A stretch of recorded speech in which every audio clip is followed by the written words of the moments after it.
इस वक्त देश में कई मुद्दे चर्चा में हैं। वैसे राजनीतिक शख्सियतों से हम चर्चा करते रहते हैं और आज के हमारे बीच मेहमान हैं AIMIM के पूर्व प्रदेश अध्यक्ष हुबान मलिक। हम उनसे राजनीतिक मसलों पर चर्चा करेंगे, साथ ही साथ देश में जो घटनाक्रम हो रहे हैं उस पे उनका वक्तव्य जानेंगे। शुरुआत मणिपुर से। देखिए, मणिपुर की जैसी घटना बहुत शर्मसार करने लायक है, इसमें कोई शक नहीं है। और एक जो इंसानियत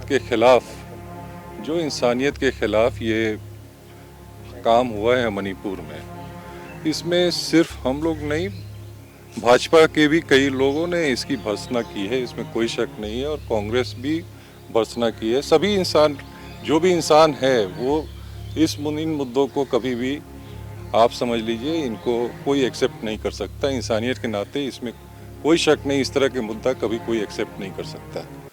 लेकिन सच्चाई ये भी है कि ये समझना पड़ेगा कि हम लोगों ने केंद्र सरकार को, ऐसी सरकार को वोट दिया है जो कहीं ना कहीं मीडिया को पोलराइज कर दिया, जो कहीं ना कहीं ब्यूरोक्रेसी को पोलराइज कर दिया, जो कहीं ना कहीं आपको सारी जनता को मीडिया और ब्यूरोक्रेसी के सहारे और अपने एक पॉलिटिकल एम्बिशन को पूरा करने के लिए इस कंट्री के फैब्रिक को पोलराइज कर दिया है। नहीं तो वहाँ भी जो समस्या आई है वो जातीय तौर पे हुआ।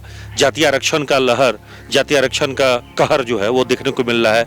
जब नागा और कुकी एक तरफ हो गए, मैती समाज एक तरफ हो गया, तो इसका मतलब है कि देश में जब भी जातीय आरक्षण की बात आएगी, धार्मिक अलगाववाद की बात आएंगे, क्षेत्रवाद की बात आएगी, भाषावाद की आएगी, तो प्रांत में इसी तरह की लड़ाइयाँ झगड़े देखने को मिलेंगे। देखिए, ये आज पहली बार नहीं हुआ है, ये काफ़ी ज़्यादा है, लेकिन ये आज पहली बार नहीं हुआ है। अगर आप देखेंगे, पहले की बात अगर आप देखेंगे, जम्मू कश्मीर में एक बच्ची थी आसिफा, उस आसिफा की रेप करके हत्या कर दी जाती है। समाज के मेजॉरिटी ने उसको भी कंडेम किया, लेकिन फिर कंडेम करके क्या किया? वैसे लोग जो इस तरह के लोग हैं उन पर ना कुछ हुआ, और ना वैसे लोगों को बढ़ावा देने के लिए समाज के कई लोग जम्मू में रैली निकालते हैं और तिरंगा के नाम पे रैली निकालते हैं। क्या प्रधानमंत्री ने कभी कंडेम किया? आपने सुना कि आसिफा के बारे में एक बार भी बोला उन्होंने? तो मॉब लिंचिंग तो मानवता के साथ अपराध है जी। इस बात को लेकर तो हम सभी को स्वीकार करना होगा कि सिर्फ कानूनी नजरिए से नहीं, बल्कि इस अपराध में कठोरता से इसको दबाना होगा और ऐसे लोग को सख्ती से सजा दिलानी होगी। देखिए, सारी पार्टियां, मैं आपको बताऊं, राजस्थान में भी हुआ, आपको झारखंड में भी हुआ, लेकिन इस तरह के काम हर जगह हो रहे हैं। लेकिन चक्कर ये है कि जितनी पार्टियां हैं, एक स्पोक्स पर्सन की तरह बोलते हैं, 10 दिन के बाद ये भूल जाएंगे। आप भी आज मेरा इंटरव्यू ले रहे हैं, 10 दिन के बाद अब आप भी भूल जाएंगे और हम भी भूल जाएंगे। लेकिन जो इमेज ये बताते हैं कि कंट्री के बाहर हमारा बन रहा है, आज यूरोप में देखिए मैक्सिमम पार्लियामेंट मणिपुर को कंडेम कर रहा है। ये इमेज हम लोग का जो प्रैक्टिकली जा रहा है बाहर, क्या प्रधानमंत्री को ये दिख नहीं रहा है कि हमको मणिपुर जाना चाहिए? क्या प्रधानमंत्री को ये नहीं दिख रहा है कि हमको आसिफा के फादर से मिलना चाहिए?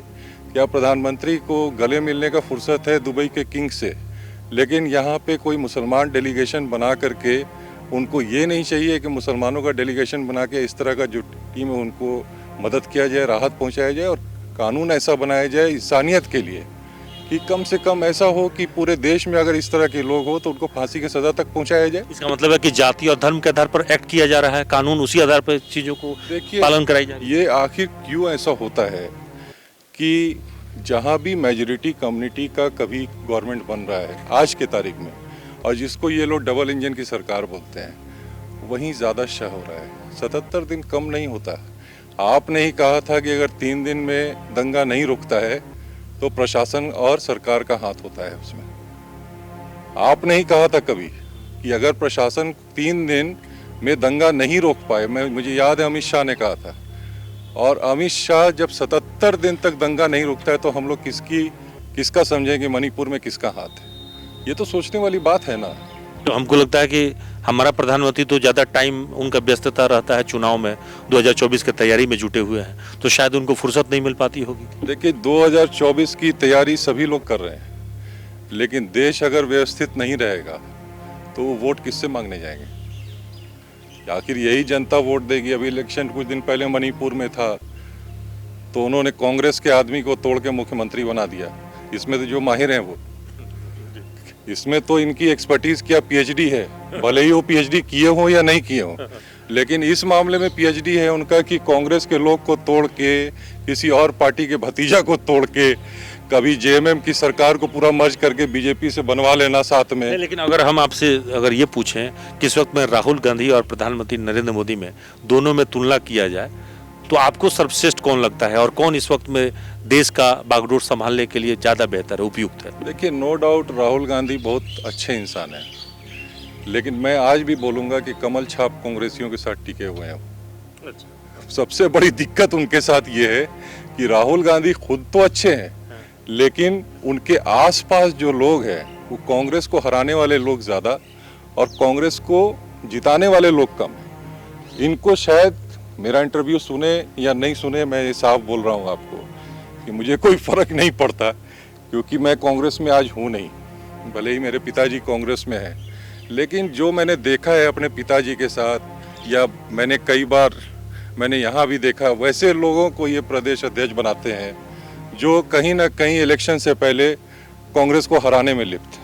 दूसरे पार्टी में भी चले जाते हैं, प्रदेश प्रभारी सहित। हाँ, प्रदेश प्रभारी सहित दूसरे पार्टी में भी चले जाते हैं और वैसे लोग को हाईकमान प्रमोट करता है। कीर्ति आजाद को ही देखिए ना, बीजेपी से आए, आप 20 दिन भी नहीं लगाए तो टिकट दे दिया हाईकमान ने, आए यहाँ पे तृणमूल कांग्रेस में चले गए।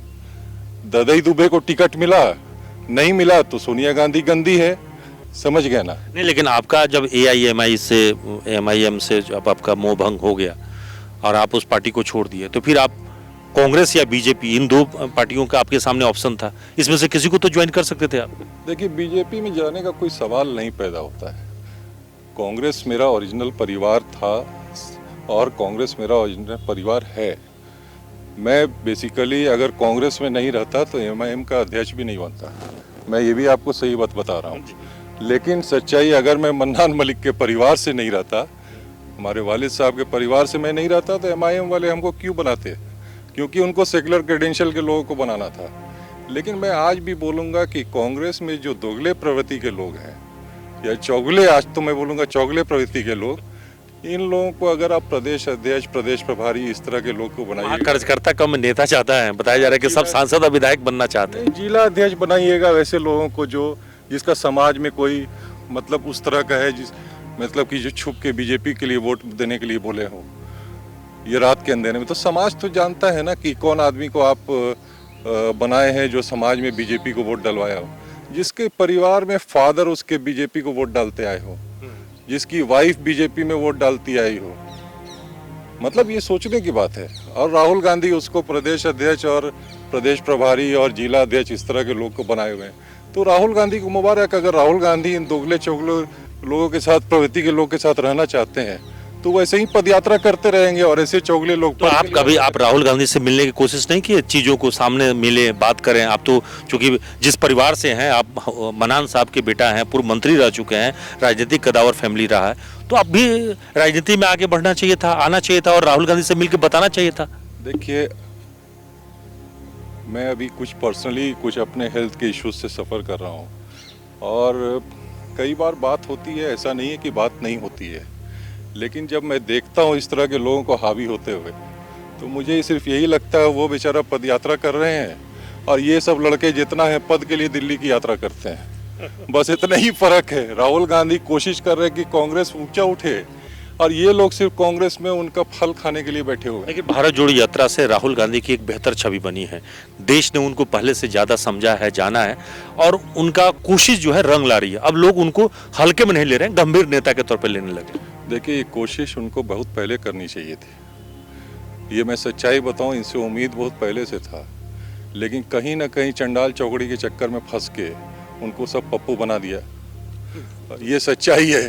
पप्पू तो मीडिया ने नाम दे दिया पप्पू। नहीं, इन चंडालों ने मीडिया के सहारा लेके उनको पप्पू बना दिया ताकि इनका बरसों का बोया जो फल है ये खाते रहे आराम से और इनकी ज़िंदगी कटती रहे। और आज भी ऐसे कई लोग हैं जिनको आज वो प्रमोट भी कर रहे हैं, तो वैसे भी लोग हैं पार्टी में जो सिर्फ फल का इंतज़ार कर रहे हैं। कहीं ना कहीं कोई चेयरमैन बनना चाहता है, कोई प्रदेश अध्यक्ष बनना चाहता है, कोई एमपी का लड़ाई लड़ना चाहता है, लेकिन ये भी तो देखिए कि इन लोग का इतिहास क्या है। कभी अपने वफादार कार्यकर्ताओं से बुला के पूछिए 1-to-1 मीटिंग में या आखिर क्या बात है, आप क्यों नाराज हैं? 24 में क्या होगा? 2024 के चुनाव में अब ज़्यादा वक्त बचे नहीं है और सभी पार्टियां तैयारी भी कर रही है। पीएम मोदी एक तरफ, दूसरी तरफ राहुल गांधी। आपका क्या लगता, क्या है आपको? देखिए, जो मैं आपको बताऊं कि सबसे बड़ी बात यह है कि एसेट और लायबिलिटी की बात है। राहुल गांधी को सबसे पहले अपने यूपी स्टेट में उनको पहले आगे बढ़ना होगा। हिंदी बेल्ट में उनको आगे बढ़ना पड़ेगा, सिर्फ एमपी से नहीं होगा। तो राहुल गांधी के बैकअप के लिए तो अब गठबंधन आ गया ना। अब आपको इंडिया वर्सेस जो है एनडीए हो गया है। तो अब लड़ाई में आप इसमें आप देखिए नीतीश जी भी आ गए हैं, तमाम जो है ममता दीदी आ गई हैं और भी लोग आ गए हैं। तो एक तरफ 26 पार्टियों का हो गया, दूसरी तरफ 38 लोगों का है। इंडिया सिर्फ कांग्रेस एंड अलायंस नहीं है, इंडिया में मोदी जी भी रहते हैं और मोदी जी ने गुजरात में बहुत जोर पटका। इनके गठबंधन का नाम इंडिया है, हमारा गठबंधन का नाम इंडिया रख देने से इंडिया नहीं हो जाएगा ना। इंडिया में हम और आप सभी लोग हैं। इंडिया में वैसे दोगले और चौगले लोग भी हैं जो कांग्रेस में वास कर रहे हैं, समझे कि नहीं? सबसे बड़ी बात वो है। तो ऐसे दोगले चौगले लोग के सहारे आप लड़ाई लड़िएगा। देखिए, मान लीजिए आप नीतीश कुमार के सहारे लड़ रहे हैं, तो मतलब आपका कहने का मतलब भारत हावी है? नहीं, आप नीतीश कुमार के सहारे ही लड़ रहे हैं। तो हम ठीक है, नीतीश कुमार पर्सनल इंटीग्रिटी में बहुत अच्छे पॉलिटिशियन है, ऑनेस्ट है, लेकिन उनका कैरेक्टर क्या है भाई? जब प्रेशर पड़ता है तो बीजेपी के साथ चले। तो आपका कहने का मतलब कि अंग्रेज वाली इंडिया एक तरफ और भारत वाला एनडीए एक तरफ, तो अभी भी भारत वाला एनडीए भारी है। दोनों ही भारत का पार्टी है, लेकिन मैं बोल रहा हूं आप पहले देखिए कैरेक्टर क्या है। इस नजर से कैरेक्टर में अभी भी भारी नरेंद्र मोदी दिख रहे हैं। नहीं, नरेंद्र मोदी की पार्टी 306 प्लस अलायंस है और कांग्रेस 54 प्लस अलायंस है। आज आपको अलायंस एक्सेप्ट करने को तैयार नहीं है फेस चेहरा नेशनल लेवल पे। आपको इस बात को समझना पड़ेगा, वहाँ अलायंस आपको 306 प्लस जो अलायंस है वो फेस कर रहा है। ये रियलिटी है जो हम बोल रहे हैं आपको, बाकी रियलिटी कुछ भी नहीं है, बाकी सब झूठ है। आज की तारीख की बात बोल रहे हैं। पब्लिक का मोमेंट कब चेंज करेगा इंडिया का कोई ठिकाना नहीं। तो अभी भी 38 बनाम 26, 38 तो अभी भी हावी है क्योंकि उसके पास गठबंधन में ज्यादा लोग हैं। नहीं, पहले देखिए, जो चीज़ आप 25 साल से मेहनत कर रहे हो साहब, एक यंग लड़का हो, आपको फैमिली ने एक अपॉर्चुनिटी दिया, आप 34 साल 35 साल में एमपी हो गए। शायद उस वक्त में अच्छे लोग एमपी नहीं हो पाते हैं जिस टाइम आप एमपी हुए। एनएसयूआई के आप अध्यक्ष रहे, मतलब प्रभारी रहे, एनएसयूआई बर्बाद हो गया। यूथ कांग्रेस के आप प्रभारी रहे, यूथ कांग्रेस बर्बाद हो गया। कांग्रेस में आए आप, कांग्रेस डूब गया। अब आप जाके पदयात्रा करने निकले हो तो पार्टी थोड़ा उम्मीद पर आने लगी है। तो भाई वक्त तो लगता है, जब इतनी बर्बादी हुई है तो आबाद होने में भी टाइम लगेगा। सबसे बड़ी बात यह है। तो हम ये नहीं बोल रहे हैं कि वो आदमी मेहनत नहीं कर रहा है, उतना ज़्यादा हारने के बाद तो कई लोग बाहर हो जाते हैं, लेकिन कम से कम इस लड़के में ईमानदारी तो है कि पार्टी के लिए लगा हुआ है। लेकिन इतने बेईमान लोग इसके साथ हैं जो ज़िंदगी भर पार्टी का खाए और उसके बाद पीठ में छुरा मारे और आज भी मारने को तैयार है। तो ऐसे लोग के साथ आप चुनाव नहीं लड़ सकते हैं। अगर इन मजबूत होते तो इतना अलायंस पार्टनर की ज़रूरत क्या थी?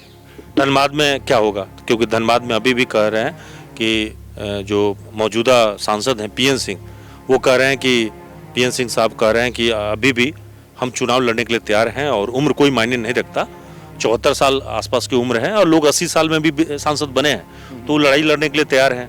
तो आपको लगता है कि फिर से जनता उन पर यकीन कर पाएगी अगर टिकट दे देती है भाजपा? तो चचा को मैं यही बोलूँगा, चचा हम आपकी बहुत इज्जत करते हैं, आप हमारे पिताजी के समान हैं। हम ये नहीं बोलेंगे कि आप रिटायर कर जाइए, आप रोल चेंज कर लीजिए अपना। मतलब राज्यपाल पर बनने का सलाह दे रहे हैं आप? नहीं, रोल चेंज कर लीजिए, मैं बोल रहा हूँ। इसलिए कि हर जगह अच्छे यंग जनरेशन को प्रमोट करना भी आपका काम है। मैं ये नहीं बोल रहा हूँ कि आप अपने विधायक को प्रमोट कर दीजिए। मैं ये नहीं कहना चाह रहे हैं कि दूसरे को मौका दीजिए। नहीं, मैं ये नहीं बोल रहा हूँ कि विधायक को प्रमोट कर दीजिए, क्योंकि आपकी जगह आपके विधायक आएंगे तो वो भी कोई काम नहीं कर पाएंगे। धनबाद का हालत, मैं कल लौट रहा था धनबाद में, देखा काफ़ी गंदगी है यहाँ और धनबाद को एकदम नासूर बना दिया इन लोगों ने। मैं तो ये भी देख रहा था शेखर अग्रवाल के टाइम में जितना विधायक नगर निगम के बारे में चिल्लाते थे सफाई के लिए, पता नहीं कौन सा साठगांठ जेएमएम के साथ हो गया इनका, जो ये आजकल नगर निगम के कमिश्नर के खिलाफ कुछ बोलने को तैयार ही नहीं है। मतलब चर्चा भी नहीं हो रही है सफाई को लेकर। हाँ, मतलब सफाई करने के बारे में कुछ बोल ही नहीं रहे। मतलब बड़ा ताज्जुब लगा कि पहले तो खुल के डेली शेखर अग्रवाल के खिलाफ बोलते थे अपने, लेकिन आज जेएमएम के खिलाफ कुछ बोल नहीं रहे। 4 साल से मतलब इलेक्शन नहीं हुआ है यहाँ पे मेयर का, तो विधायक चुप्पी साधे हुए हैं। तो भाजपा की अंदरूनी कला भी तो है भीतर में। नहीं नहीं, मतलब पहले भी अंदरूनी कला थी शेखर अग्रवाल के साथ, तो खुल के बोलते थे शेखर अग्रवाल के खिलाफ। मैं ये बोल रहा हूँ, कमिश्नर के खिलाफ भी खुद के बोलते थे कि भाई मेरा काम नहीं हो रहा है। आज सफाई नहीं हो रहा है तो विधायक सांसद सब चुप हैं। क्या चुप्पी है भाई? कौन सा जेएमएम या कमिश्नर के साथ साठगांठ होगा? ये भी हो सकता है। वही ठिकाना नहीं है। मतलब हम ये नहीं, आजकल धनबाद में कम रहता है, लेकिन एक मुद्दा बड़ा इस वक्त में चर्चा में है और मीडिया कुछ ज्यादा ही उसमें रुचि दिखा रही है, वो है सीमा हैदर प्रकरण। पाकिस्तान से एक शादीशुदा महिला अपने पति को छोड़कर अपने बच्चों को लेकर वो भारत में आ जाती है एक सचिन नाम के युवक से प्यार करके। उसकी उम्र में भी उस महिला से काफी कम है उस युवक का। नोएडा के आसपास में वो रहने वाला है।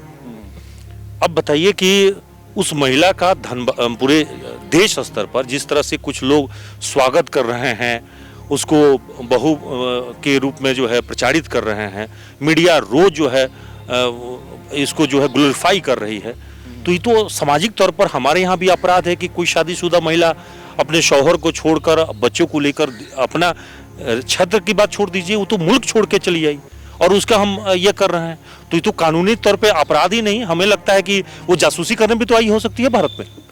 देखिए, घूस कैसे गई, सबसे पहला बात तो ये हमको समझ में नहीं आता है। तीन देश पार की है। मतलब वो पाकिस्तान से पहले तो चली गई दुबई से वो नेपाल आई और नेपाल से वो सीधे तौर पे हमारा चूंकि बॉर्डर पे वहाँ पे तो कोई ये है नहीं, वहाँ वीजा पासपोर्ट तो लगता नहीं है, वहाँ आसानी से वो पार करके चली आई। मेरा कहना है कि इतने मजबूत गृह मंत्री, इतने मजबूत प्रधानमंत्री, इतने मजबूत रक्षा मंत्री और सभी के सभी हिंदू के क्या बोलते हैं वो हाँ, झंडा बरदार पहरेदार भाई, जो बोलते थे कि एक सर आएगा तो 40 सर मैं लेके, यहाँ तो जिंदा चले आ रहे हैं। तो ये तो हम लोग को देखना है ना कि तो लग रहा है कि कोई मुस्लिम महिला है जो आके और किसी हिंदू लड़के से प्रेम करके और पबजी खेलते खेलते प्रेम हुआ और फिर यहाँ पे आके वो 4 बच्चों के साथ आ रही है और सहज तरीके से वो लिया जा रहा है। उसे पूछताछ एटीएस कर रही है, ठीक है। मैं ये बोल रहा हूँ, आने का तरीका है, वीज़ा लेना पड़ता है, उसके लिए वीज़ा अलाउ करेगी नहीं अलाउ करेगी। गवर्नमेंट हज़ारीबाग में भी एक पॉलिश महिला आई तो उसको टूरिस्ट वीज़ा मिला, तो वो आई मिलने के लिए। इस तरह से ग्लोबल वर्ल्ड हो गया है, तो आजकल कोई भी इंस्टाग्राम के थ्रू कहीं कनेक्टेड हो जा रहा है। आजकल तो मोहब्बत इंस्टाग्राम में भी हो जा रहा है लोगों का। लेकिन इंस्टाग्राम में मोहब्बत करने का मतलब नहीं कि गवर्नमेंट अपना काम नहीं करती है। गवर्नमेंट को अब टूरिस्ट वीज़ा देना पड़ता है या विजिट वीज़ा देना पड़ता है, सारी चीज़ें हैं उसमें। खतरा तो जासूसी तरीके से भी हो, तो दुश्मन देश है हमारा। ये हम नहीं कह सकते कि वो जासूस है, हो सकता है प्यार अंधा होता हो, और प्यार अंधा भी होता है और कई बार मुल्क क्रॉस कर जाता है आदमी। एक फिल्म में हम लोगों ने देखा था कि सलमान खान पहुंच गए थे वहाँ बॉर्डर क्रॉस करके। बजरंगी भाईजान वाली फिल्म जो आई थी, बजरंगी भाईजान वाली फिल्म थी, हो सकता है उस फिल्म से इंस्पायर होकर सीमा हैदर चली आई हो। तो इस तरह का चीज भी होता है हम लोग के बीच में, मतलब ऐसा भी हो सकता है, भगवान ने मदद किया हो। उसका जो शौहर है हैदर, वो परेशान हाल में है, उसके 4 बच्चे भारत में आ गए और वो पत्नी जो है अपने पति को धोखा दे दी है। तो ये तो धोखेबाजी वाली बात है। एक तरफ भारत में मौर्य वाला कहानी में आलोक मौर्य के साथ ज्योति मौर्य ने दगाबाजी की, एसडीएम बनाने के बाद जिस पति ने उसको पढ़ाया लिखाया, एसडीएम तौर पे आगे बढ़ाया, उसको धोखा दे दी। तो यही भारतीय समाज, पुरुष प्रधान समाज, उसका विरोध कर रहा है और यहाँ पर जो है हम सीमा का तारीफ कर रहे हैं। ये कैसे हो सकता है? मैं एक बात कह रहा हूँ अभिषेक जी, आप इस चीज़ जानिए। किसी ने कहा मेरे को कि भाई आधार कार्ड सफिशिएंट है। मैं आपको कहीं थोड़ा सा डाइवर्ट कर रहा हूँ इसमें। मैंने बोला कि भाई देखो, ईमानदार फैमिली के लिए एक फैमिली सर्टिफिकेट बनवा दो। कौन अपनी बीवी के प्रति ईमानदार है, कौन अपने बच्चे के प्रति ईमानदार है। एक बार जब फैमिली सर्टिफिकेट बन जाएगा ना, तो आपको समझ में आ जाएगा कौन किसकी बीवी है और कौन किसका बच्चा है। छोड़ दिए ये सब क्या है, यूरोप का कैरेक्टर आप पा रहे हैं। तो डेवलपमेंट ऐसा भी नहीं हो कि जो हम लोग का कैरेक्टर ख़त्म हो जाए। हम लोग को अपने कैरेक्टर और कल्चर को बचाना भी है, इसी के लिए हम लोग जी रहे हैं जी। अब एक बार फिर से हम फाइनली वहीं पे जा रहे हैं कि अब एक तरफ एनडीए और दूसरी तरफ इंडिया, दोनों के गठबंधन सामने हैं और 2024 का चुनाव भी सामने है। आपको क्या लग रहा है, आपके नज़रिए से देश में क्या होने वाला है? देखिए, मैं ये बोलूँगा कि आप इंडिया मत बोलिए, आप इसको इंडिया में मोदी जी भी हैं, मैं अभी भी बोल रहा हूँ। इंडिया बोलने से एक एब्रीविएशन होता है, ये एक गॉसिप हो जाएगा फिर। आप हमारे देश को मजाक मत बनने दीजिए। आप INDI बनाए, Indian national development inclusive alliance बनाया है, आप उसको उसी तरह से प्रमोट कीजिए। हाँ, लड़ने के लिए आप ब्रांड जो भी कीजिए, पब्लिक का माइंड में परसेप्शन क्रिएट कीजिए, एक नैरेटिव सेट कीजिए, वो अलग बात है कि आप INDI ये लिखिएगा तो पब्लिक बोलेगा वो इंडिया कैसे हारेगा। तो 2024 में और 2019 में जो लहर था मोदी जी का, वो अभी बरकरार रहेगा? देखिए, ये हम इंडियन पब्लिक को की केमिस्ट्री बताना बहुत मुश्किल है। मैं यह सच्चाई आपको बोल रहा हूँ। पब्लिक के पेट की बात जानना किसी ज्योतिष के बस की बात भी नहीं है। पब्लिक बहुत अच्छा बोल रहा है, आपको हरा दिया। आप अटल बिहारी वाजपेयी के टाइम में देखे थे, बहुत अच्छे नेता थे। हाँ, शाइनिंग इंडिया में वो धोखा खा गए। तो आप ये नहीं जानते कि नरेंद्र मोदी 24 में रहेंगे कि नहीं रहेंगे, क्योंकि नरेंद्र मोदी को जिनका सहारा था वो आज दूसरे के सहारा बन गए। आप ये बात भी समझिए क्या कि नीतीश कुमार उनको सीट दिए थे। आपको यूपी में कई लोग थे जो आज उनके खिलाफ हैं। मध्य प्रदेश ऑलमोस्ट उनके हाथ से जा चुका है। ये सच्चाई है, आपको बता रहे। राजस्थान में वो आने वाले नहीं है। मतलब आज स्टेट कांग्रेस जो राजस्थान की है, स्टेट में कांग्रेस ही आएगी, जो हमको लग रहा है। तो अगली बार भी महंगाई, भ्रष्टाचार, ED, CBI ये सब मुद्दा रहेगा हावी। देखिए, कहीं ना कहीं डेमोक्रेटिक कंट्री में जब स्टेट वीक होता है ना, तो ED CBI हावी होती है। मैं यहाँ पे झारखंड का ही मुद्दा लेता हूँ। एक बात बताइए, नवीन पटनायक के यहाँ कितना ED CBI का रेड हुआ? नवीन पटनायक तो ना NDA में है, ना INDI में, किसी में नहीं है। एक स्टेट को बहुत एफिशिएंट तरीके से चला रहे, एक वो भी मुख्यमंत्री हैं हमारे यहाँ। आपको ये समझना चाहिए कि आप पर्पस, आपने मौका दिया, चाहे मतलब हेमंत सोरेन हो, एक बात बता रहे, यंग लड़का है, अपने आसपास अच्छे लोगों को बैठा लिए, पॉलिटिकल लोगों को बैठा लिए। ठीक है, हर लोग का जगह होता है पॉलिटिक्स में। हम ये नहीं बोल रहे हैं MLA हर तरह के लोग बन के आते हैं, लेकिन किसको तरजीह देना है, किसको कितना तरजीह देना है, किसको मुख्यमंत्री के आसपास रहना चाहिए, कौन मुख्यमंत्री के गाड़ी में बैठेगा, तो आपको ये समझना चाहिए कि ये आपके घर की खेती नहीं है। इस पब्लिक जनता ने चुना है आप 12 घंटा अगर ED CBI आपको रखता है पकड़ के एक CM को, तो मैं ये नहीं बोलता हूँ कि वो मजबूत CM है। तो मतलब सत्ता को लेकर अगर कहें तो झारखंड में भी आने वाले समय में 2024 में चुनाव, चूंकि झारखंड में भी होने वाले हैं, यहाँ कुछ भी हो सकता है। यहाँ देखिए, मैं यही बोल रहा हूँ कि आपने देखिए, बहुत लोग हैं यहाँ पे, MLA जितने मिलते हैं कभी कभी हम लोग, लेकिन सच्चाई ये है कि जो ज़मीन पे काम होना चाहिए, वो ज़मीन पे काम JMM और कांग्रेस की गवर्नमेंट नहीं कर पा रही है। आपने वादा किया था साहब यूथ को 5 लाख आदमियों को नौकरी देने के लिए। ठीक है, 5 लाख नहीं देते, 85,000 पर एनम देते हैं। हम ही नहीं बोल रहे हैं कि आप 5 लाख दीजिए। आज यूथ आपको रोड पे है, चाहे महतो, जयराम महतो ही एक लड़का है जो मैंने सुना है, वो रोड पे आ गया। मान लीजिए किस लिए आया?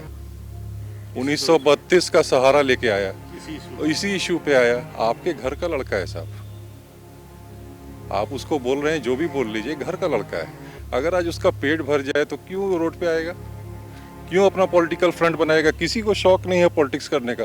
सबसे फालतू काम पॉलिटिक्स माना जाता है समाज में। और आप जब पब्लिक जनता ने चुना है आपको, तो आपको ये समझना चाहिए कि अपने घर के लड़के जो बाहर जा रहे हैं, हम ही लोग अपना बिजनेस मध्य प्रदेश कर लिए, लेकिन करने का वजह क्या है? क्योंकि हमारे यहाँ इनकरेजमेंट नहीं है, अधिकारी ब्लैकमेल करते हैं। तो अधिकारी जब बिजनेस को ब्लैकमेल करेगा, हम ही लोग से पूछेगा कि भैया हम आपके स्टेट में आए। क्यों आएगा भाई? क्यों आएगा? आप कोयला चोरी को बढ़ावा दीजिएगा, बालू चोरी को बढ़ावा दीजिएगा, तो बगल में कई लड़का जो बालू का काम करता था सब बंगाल चला गया। क्यों मेरे घर का लड़का यहाँ से जाके वहाँ पे 25,000 टन 20,000 टन का धंधा कर रहा है? सब बंगाल में कर पा रहा है, झारखंड में नहीं कर पा रहा है। वही लड़का है, घर का ही लड़का है। शराब का व्यवसायी है कोई या किसी और का व्यवसायी है, तो उसको आप उठा के फेंक दिए साहब यहाँ से। काहे भाई? तो छत्तीसगढ़ के लोगों को मदद कराना है। छत्तीसगढ़ के लोग को मदद कर, आप छत्तीसगढ़ के मुख्यमंत्री का विरोध है, लेकिन छत्तीसगढ़ के बिजनेसमैन के साथ शराब का काम करने को तैयार हैं। तो ये सब 10,000 का नौकरी देते हैं साहब अपने घर के लड़का को। तो आपको हेमंत सोरेन जी इसलिए नहीं चुना गया कि आप ये सब काम कीजिए। आपको चुना गया था कि भाई झारखंड की इज्जत बढ़ाइए, झारखंड के लड़कों को आगे बढ़ाइए। और ये सब जो आप 1932 और 1944 1947, तो आपको 1932 वालों ने भी वोट दिया है, और 1932 जो नहीं मानते वो भी वोट दिया है। तो आपको तो दोनों को साथ लेके चलना पड़ेगा साहब। हुबान जी यही कहना चाह रहे थे कि राजनीतिक जो सत्ता चलाने वाले लोग हैं उनको ध्यान रखना चाहिए कि देश, समाज या राज्य में जो लोग बसे हुए होते हैं वो सब उनके अपने होते हैं और सबका ध्यान रखना ही सरकार का पुनीत कर्तव्य है। तभी देश आगे बढ़ता है, राज्य आगे बढ़ता है। सहयोगी पंकज के साथ अभिषेक कुमार, न्यूज़ एनपी, धनबाद।